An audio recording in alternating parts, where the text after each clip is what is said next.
Call Cleve Atlanta Real Estate Show on Talk Radio 640 WGST. Now, here's Cleve Gaddis. Let's move right on into a listener question. We got a lot of them today, don't we, Alfie? Yes, sir. Marion Swanee writes in, what inspections do we need to have in addition to a home inspection? And Mary, I applaud you for even asking that question, because some buyers don't even have a home inspection, Alfie. But let's just kind of go through the list. So the first one on the list is septic tank. Do you need to have it inspected? And the answer is yes. Not yes for one property, for all of them. You don't want to buy a house with a septic tank without having it inspected. And a lot of people just ask for you to get a clear tank letter so somebody comes out and does sort of a surface soil inspection. Look, you need to open that bad boy up and look down in there and make sure it's working correctly and make sure the baffles where the water comes out of the septic system, everything's working correctly. The next one is, do you need a radon test? So I'm not asking you, Alfie, if you need one or not, but based on what we've talked about radon, if you bought another house, would you get a radon test? Oh, totally. Right. Any structural issues, these are issues noticed by the agent or the buyer or something that's listed in a disclosure. So we have a property in Berkeley Lake that has a retaining wall sort of holding the neighbor's property out of this property, and it has been leaning for probably 15 years. It's been fixed by the homeowner and is probably in good shape. But in that case, I wouldn't want my buyer to buy the property without understanding how is that wall being held up and what are the odds of that wall staying in place.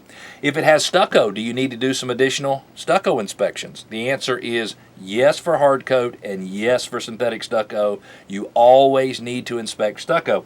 We had a customer one time decided not to inspect the stucco because they didn't really need it, and the home inspector said that they didn't need to do an additional inspection. $27,000 later, they finally had the back of their home where water was not running down behind the flashing and all the way from the top of the third story, which is really the second story, all the way down to the basement wall, rotted out the whole wall.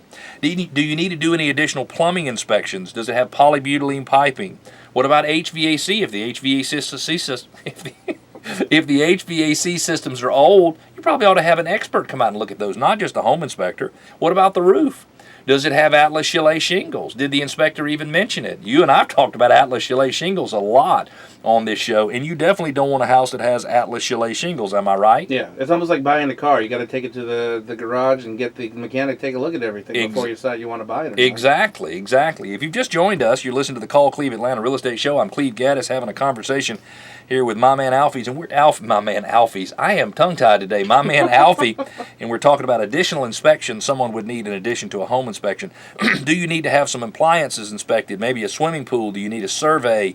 Do you need to make sure whether or not the home is in a floodplain? Should you have somebody come out and check a sprinkler system or an outdoor lighting system? What about garden sheds or any other outdoor building? Alarm systems or audio or video systems? So the list is quite extensive, and I'm not saying you need to do it on every home in every single case, but the truth is that you should be inspecting more than just doing a general home inspection. This is called Cleve Atlanta Real Estate Show on Talk Radio 640 WGST.